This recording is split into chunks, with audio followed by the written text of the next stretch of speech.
Alors cette vidéo m'a été inspirée par un abonné, là je vous présente son message. En fait l'idée c'est que tu penses acheter une valeur solide, tu achètes Pernod Ricard, Stellantis, et puis derrière l'action elle baisse de 15, 20, voire plus, 50%. Et là la question c'est qu'est-ce que l'on fait? On renforce pour faire baisser son PRU, on attend, voilà. En gros, on n'a pas vraiment de stratégie et c'est comme ça qu'on se retrouve avec une position beaucoup trop grande. Donc là, dans cette vidéo, je vais te montrer de manière relativement simple comment tu peux prendre position et comment tu peux gérer ton risque. Donc voilà, sur cette petite infographie, voilà l'idée, c'est tu as une tendance qui est haussière, tu, euh, tu te dis que les fondamentaux sont bons et tu rentres sur la valeur. Ensuite, le marché stagne, et puis ensuite le marché repart à la hausse. Là, tu te dis que tu as pris la bonne décision, tu as acheté la bonne valeur, et tu commences à te réjouir. Et puis, bah, petit à petit, le marché te donne tort. Voilà, le marché baisse, et puis bah, tu te dis que c'est un moyen de renforcer ta position, que l'action n'est pas chère, hein. Une action pas chère, ça veut rien dire en fait, hein. Une action peut très bien descendre à zéro. Donc tu renforces une fois, tu renforces une deuxième fois, une troisième fois, une quatrième fois, etc., etc. Et tu te retrouves avec une position qui est beaucoup trop grosse. Tu as une surexposition de ton portefeuille et puis bah, tu vas accumuler en fait les pertes. Donc la première chose que l'on va voir dans cette vidéo, c'est le choix déjà de la bonne unité de temps, hein. C'est la première chose à faire, c'est choisir la bonne unité de temps. Donc on va aller sur le graphique Pernod Ricard que tu as ici d'afficher en unité de temps mensuelle. Donc moi je suis un investisseur plutôt long terme, donc je vais prendre mon exemple, hein, je ne donne pas de conseils, c'est uniquement à titre informatif. Donc moi, je suis plutôt un investisseur long terme, donc je vais analyser les graphiques en unités de temps mensuelles, donc chaque bougie représente un mois. Ensuite, je vais descendre je vais descendre dans les unités de temps, je vais ensuite aller sur l'unité de temps hebdomadaire, donc là, chaque bougie représente une semaine. Et ensuite, pour terminer et pour prendre mes positions, je vais utiliser l'unité de temps jour. Chaque bougie représente un jour. Voilà, tu as compris. Alors, on va prendre l'exemple concret de Pernod Ricard, puisque c'est l'action dont il nous parlait dans son commentaire. Donc là, je vais commencer par faire une analyse graphique relativement simple. Je vais utiliser très peu d'indicateurs, parce que sinon ça brouille vite, hein, ça ne sert pas forcément à grand-chose, enfin, en tout cas de mon expérience. Et puis je vais identifier des zones de support et de résistance, voilà, typiquement cette zone-là, celle-ci, celle-ci. Et puis moi j'utilise deux moyennes mobiles, la rouge, la moyenne mobile 20 périodes simples, et en bleu, la moyenne mobile exponentielle 150 périodes. Exponentielle parce que les dernières périodes vont avoir plus de poids que les premières périodes. Voilà. Et puis bah, je vais analyser tout simplement le comportement de la valeur. Voilà, et puis je vais chercher des récurrences. Alors là, c'est pas forcément le bon exemple Pernod Ricard. Là, on a un appui sur la moyenne mobile 150 en mensuel. Comme moi, je suis plutôt un investisseur long terme, je vais chercher soit des points d'appui sur des moyennes mobiles très longues sur des unités de temps longues, ou soit je vais chercher des zones support. Donc là, on va imaginer que sur cette valeur, on soit, alors je vais revenir en arrière, hop, pour le jeu, on soit en 2023, voilà, fin 2023 ou début 2024. Là, j'identifie une divergence. Donc là, on est dans une tendance haussière. Tendance haussière, je ne suis pas encore rentré sur la position, sur cette valeur, et je cherche à rentrer. Donc là, on a une divergence baissière, voilà, sur mon indicateur. Donc dans ces conditions, il est fort probable que les marchés stagnent, voire baissent. Si les marchés passent au-dessus du plus haut, ce serait vraiment un signe de force, et là, à ce moment-là, des fois, c'est pas mal de rentrer assez rapidement. Donc là, c'est pas le cas, on a un signe de faiblesse, le marché baisse, et puis on casse la moyenne mobile 20 périodes, qui commence en plus à être baissière. Donc là, je vais me dire, mais je vais attendre un impact sur la moyenne mobile 150 exponentielle pour renforcer. Voilà, pourquoi pas. Sachant que là, bon, j'ai pas forcément de grosse zone de support, hein. Si on regarde, on a une petite zone de support ici, éventuellement qu'on pourrait tracer. Hop, une ligne horizontale. Voilà, globalement, mais bon, c'est du, oui, c'est du petit support. Alors, donc là, on a action-réaction. Allez, on va se dire, on va être optimiste. Là, on a des actions-réactions, une petite zone support. Bon, on va se dire que pourquoi pas la zone 137 là, donc c'est la moyenne mobile 150 exponentielle en mai 2024. Allez, je rentre, on va dire. Deuxième règle, je ne rentre jamais en une seule fois sur une valeur. Pour la simple et bonne raison, c'est que je ne sais pas si j'ai raison de rentrer à ce moment-là. Et en fait, je vais attendre que le marché valide mon scénario. Donc mon scénario, il est relativement simple. Donc je rentre sur un quart de ma position, maximum la moitié de ma position. Ça va dépendre de la taille de la valeur, ça va dépendre de la configuration du marché, ça va dépendre de tout un tas de paramètres. Donc là, on va dire que je vais rentrer sur même 50% de la position. Honnêtement, ça aurait été... Je ne serais même pas rentré d'ailleurs sur cette valeur, mais bon, ça c'est autre chose. Donc je rentre sur 50% de la valeur, on va dire à 137,55 €. Voilà, je ne me suis pas posé beaucoup de questions, je suis rentré là-dessus. En n'utilisant que le mensuel. D'accord? Si je reviens en 2024, donc 137, on a dit que c'était avril par là, j'ai dit avril-mai, 137. Donc en gros, voilà, je suis rentré à peu près sur cette zone-là, cette petite zone support. Donc là, j'ai pas grand-chose à voir, je vois juste deux éléments, une moyenne mobile 150 qui est fortement baissière, qui se retourne à la baisse, et une moyenne mobile 20 qui est en train de cadrer les cours à la baisse. Donc si je suis rentré ici, je vais aller descendre sur l'unité de temps inférieure, donc le journalier, et là je vais vous expliquer exactement à quel moment et comment je renforcerai cette position. Voilà, donc j'avais tracé un petit peu les hypothèses pour gagner un peu de temps, pour pas que la vidéo dure trop longtemps. Hop, je vais mettre ça à peu près là. Donc l'idée, donc là je suis sur l'unité de temps jour, donc je suis rentré en avril-mai 2024.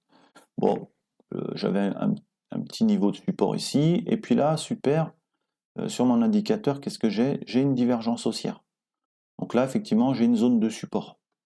Donc ça peut me conforter. Hein, je suis rentré ici, voilà, donc j'ai 25 ou 50% de ma position. Maintenant, pour renforcer ma position et prendre 25% supplémentaires, ou alors les 50% supplémentaires, je vais attendre que le marché valide un scénario. Et le scénario, c'est toujours le même. C'est prise de position sur l'unité de temps jour, en tout cas en ce qui me concerne.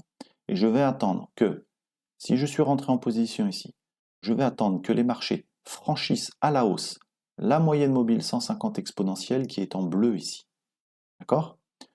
Je ne vais pas acheter au franchissement de la moyenne mobile 150, je vais attendre, toujours être très patient. On est des investisseurs long terme, on a le temps. Voilà. Chaque jour suffit sa peine. J'ai une zone de résistance ici, donc voilà, je peux émettre l'hypothèse qu'on ne passe pas cette zone de résistance en premier, qu'on vienne taper dessus et qu'on vienne retracer un petit peu. Voilà, faire un retracement de la première impulsion. Voilà, c'est relativement classique sur les marchés. Si vous analysez des graphiques, cette configuration-là est relativement classique. Donc si les marchés, si les cours passent au-dessus de la moyenne mobile 150 exponentielle, ça voudra dire que ma moyenne mobile 20 va repasser au-dessus de ma moyenne mobile 150 exponentielle, qui, elle, va commencer à s'aplatir. Et donc je vais chercher un point d'appui. Alors là, j'ai tracé de manière hypothétique, hein, mais visuellement, je pense que je ne serai pas loin du bon point. Si les marchés font ça, il y a de fortes chances qu'ici, j'ai la convergence de la moyenne mobile 20 et la moyenne mobile 150 qui serait relativement à plat. Je ne renforce toujours pas ici. J'attends encore une fois la confirmation, c'est-à-dire que le marché rebondisse dessus et reparte à la hausse. Et là, deux stratégies. Première stratégie, je suis agressif et je vais aller renforcer ma position ici. Voilà. Deuxième stratégie, je vais être encore un petit peu plus patient, plus méfiant parce que le contexte actuel n'est pas favorable, parce que le CAC 40 par exemple stagne ou est en baisse. Et donc à ce moment-là, je vais attendre le franchissement de la résistance qui est ici. Voilà. Et uniquement le franchissement de cette résistance ici. Donc là, je renforce ma position. Ce qui veut dire que si je suis rentré là, si je renforce ici, mon stop de départ, je peux déjà le remonter au moins au niveau de ma première position. Ce qui veut dire que les premiers 50% de ma position sont couverts déjà. Ok ? Donc voilà comment je rentre. Ce qui veut dire que si, concrètement, si j'étais rentré sur cette valeur ici, à aucun moment je n'aurais pu renforcer ma position. À aucun moment. Voilà. Pourquoi ? Tout simplement parce que le marché n'aurait jamais validé mon scénario.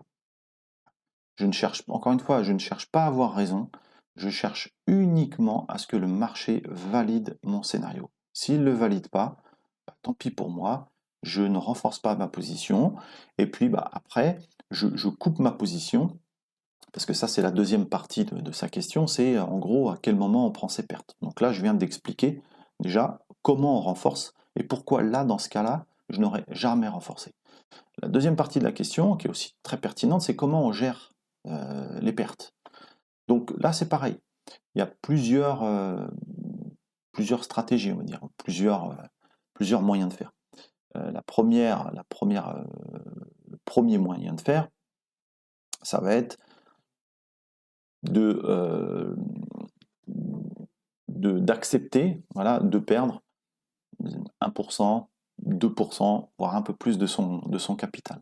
Donc la taille de ma position va être calculée en fonction de ça. Si je rentre ici avec seulement 25% de ma position, alors à ce moment-là, si j'accepte de perdre 1 ou 2% de mon capital, comme j'aurai que un quart de ma position, le stop peut être relativement loin. D'accord ? Là, dans le cas précis de Pernod Ricard, le stop, il est très facile à placer. Le stop, il serait placé par rapport à la... Hop, je vais vous montrer. Par rapport au mensuel. On a dit tout à l'heure qu'on rentrait sur la moyenne mobile 150 exponentielle. À partir du moment où je casse la moyenne mobile 150 exponentielle de cette manière-là, et là on est rentré à 130, je ne sais plus combien j'ai dit, 137 par là à peu près. Si je casse la moyenne mobile de cette manière-là, déjà là, à 125, on a déjà perdu 10% sur la position. Voilà, ça commence à pas être très très bon. Si vraiment on veut être large, on va mettre un stop sous un support mensuel. Donc là, c'est-à-dire peut-être à 109, à 110. D'accord ? Donc ça veut dire que c'est à vous de calculer combien ça représente si je prends un quart de ma position et que je mets mon stop, donc 30 € plus bas, ce qui est énorme, hein, honnêtement, ça me paraît énorme comme stop, mais bon, pourquoi pas. Et ben c'est à vous de calculer, voilà, c'est 25% de cette position, si je mets mon stop 30 € plus bas, et que je suis prêt à risquer 1%, 1,5, 2% de mon capital, eh bien, quelle est la taille de ma position? C'est comme ça qu'il faut le faire. Donc ça peut faire l'objet, pourquoi pas, d'une autre vidéo, mais ce serait un petit peu long à expliquer dans celle-ci. Donc moi, personnellement, une configuration comme ça, je sors soit sur stop, soit sur un pullback sur la moyenne mobile 150 exponentielle mensuelle. Parce que des cassures comme ça, voilà, moi j'ai l'habitude de travailler avec ces moyennes mobiles, des cassures comme ça avec des pullbacks, je sors. Je sors avec une petite perte, avec au neutre, au mieux, voire avec un petit gain, mais j'hésite pas à sortir. Voilà, quitte à re-rentrer un peu plus tard. Mais là, si je regarde le pullback qui a lieu en septembre 2024, voilà, là je peux me dire, ouais, c'est reparti. Si je regarde sur les unités de temps inférieures, hop, septembre 2024, Tac, on va revenir. Voilà. Février, septembre, on est où? Hop. Voilà, septembre 2024. Oh, comme par hasard, ça correspond à quoi le septembre 2024? Eh bien, au pullback sur la moyenne mobile, 150 exponentielles jour. Donc vous voyez, ce pullback-là, ça correspond exactement, à un ancien support qui donc devient résistance, 2, à la moyenne mobile 150 exponentielle mensuelle qui nous a fait prendre la position, d'accord, plus la moyenne mobile 150 exponentielle jour. Donc là, dans mon cas de figure, j'ai aucun doute, je coupe, je vends. Donc là, par chance, je serais sorti à peu près neutre. Voilà. Donc voilà, j'espère avoir répondu à la question, qui n'est pas forcément évidente à répondre, et pas forcément évident de répondre à cette question en quelques minutes. Voilà, si vous avez des questions, n'hésitez pas, j'essaierai d'y répondre. N'hésitez pas à mettre un petit pouce, ça permet de favoriser le référencement de la chaîne. Et puis, je vous souhaite une bonne journée. Et puis, à la prochaine. Salut!